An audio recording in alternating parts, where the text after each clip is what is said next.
Welcome to the One Star Weak Foot Show, FIFA 21 edition, starring your host, One Star Weak Foot, and our review specialist, One Star Weak Foot.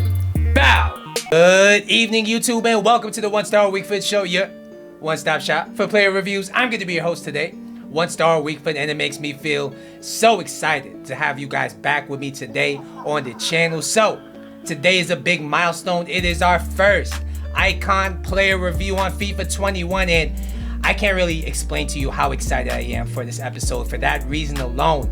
And for this icon, I decided to try an icon where I haven't really used them in other FIFAs, meaning that I've used them in FIFA 19. I've tried to use them in FIFA 20, and I just never liked them. But with FIFA 21's meta being very different in terms of heading, in terms of favoring strength at the striker position, I decided to try Shevchenko. Let's look at the cards. So, middle icon Shevchenko, he's one of these icons where his baby version and his prime icon are better. I mean, there's just some icons where the baby icon outdoes the middle, sometimes even outdoes the prime icon. But is this middle Shevchenko a beast as well? He's 6 foot tall, he has the high medium work rates, he's right footed with a 4-star weak foot and the 3-star skill moves. I played 4 games with him in Division 3, and as you guys see on your screen, he made an absolute killing. He scored 9 goals and got 0 assists. Before we go any further, if you're enjoying the content, if you want more content like this, do me a favor, hit the like button down below. And if you're new to the channel, please don't be shy. I don't bite, I promise you.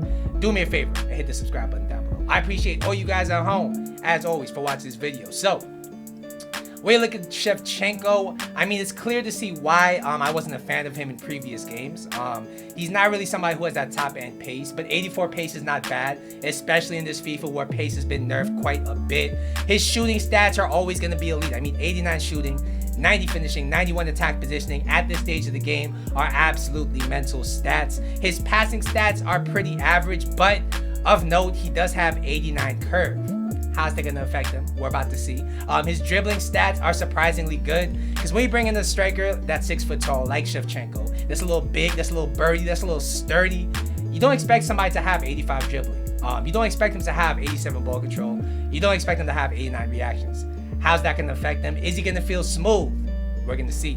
His physical stats are, of course, going to be very nice. 80 strength, which is good. 84 jumping and 84 heading accuracy are very standout stats here, given that crossing is so powerful on this game. So, without further ado, I'm going to take you over to our review specialist in the studios, One Star Weak Foot. Take it away. Thanks, One Star. So, according to Footman, this Shevchenko card is going to be costing you quite a pretty penny. He is selling for 525,000 coins on the PS4 market at this moment. Is he worth it? At first, I was a bit skeptical, but after trying him, I mean, I am a believer. I am an attendee of the Church of Shevchenko. He's an absolute beast in game. We're going to break down the stats, though, so you know exactly what to expect. So, first off, we're going to talk about his pace. He has 84 pace, and of course, I'm a sweat lord, so I had to boost that up to about 92 with the Hunter Chem style and in-game. This guy was an absolute beast. I mean, with a card like Shevchenko, you want to use him like Lukaku in real life. You want to lob over the top through balls to him, and you want him to use his pace and his strength to hold on to the ball till he gets in the goal scoring position, and then he's going to bang that thing in the back of the net. But instrumental to his playstyle is his pace, and is it good enough to do it? I would have to say absolutely. This guy really surprised me with his off-the-ball runs, how he always beat the defender, no matter who the defender was. I mean, that's on beat Klosterman in the foot race. That's on big Militao in the foot race. This guy is actually surprisingly quick, and overall, I gotta give this guy's pace an 8.5 out of 10. He definitely can play that getting behind role pretty effectively. Next, we'll talk about his shooting, and by George, when I say he is clinical, he is definitely clinical, all right? The first thing we'll talk about here is his 91 attack positioning, and like I said, his runs were sublime. His runs were intelligent. He was on some 200 IQ stuff. I mean, I'm not lying to you. This guy was always in dangerous positions. He was always there to poach a goal, and he was always there to contribute to the build-up play. He just knew where to be at the right time, at the right place, and that's why he scored so many goals. Speaking of which, his finishing was absolutely sublime. His 4-star weak foot definitely felt like a 5-star weak foot, and his shot power meant that every time he hit it on target, which, spoiler alert, is every single time, he hit the back of the net. Overall, this guy's shooting is a 10 out of 10. He has one of the best shots I have tried on this game.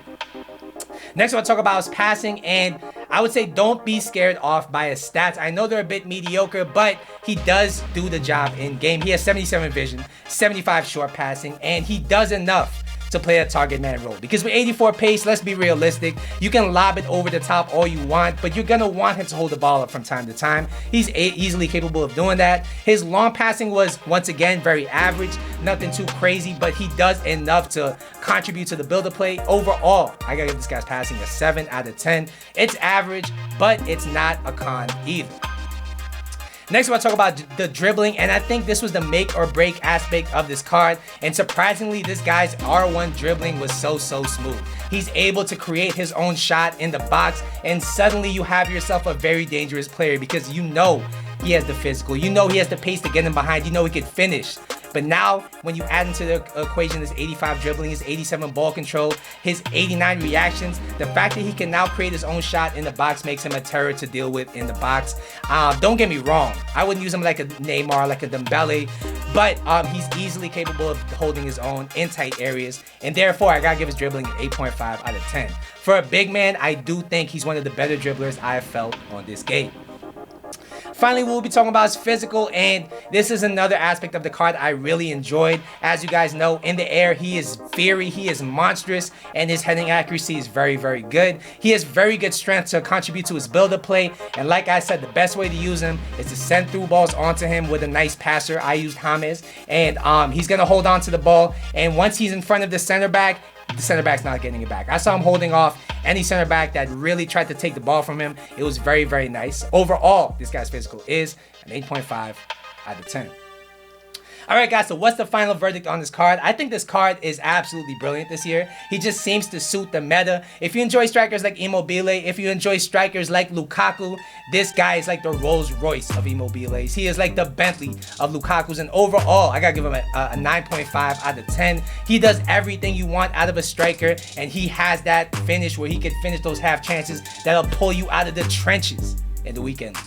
Alright guys, so that's going to be my Shevchenko review. Hopefully you guys at home enjoyed it. Once again, don't forget to like and subscribe. I will see you in the next episode, but until then, later.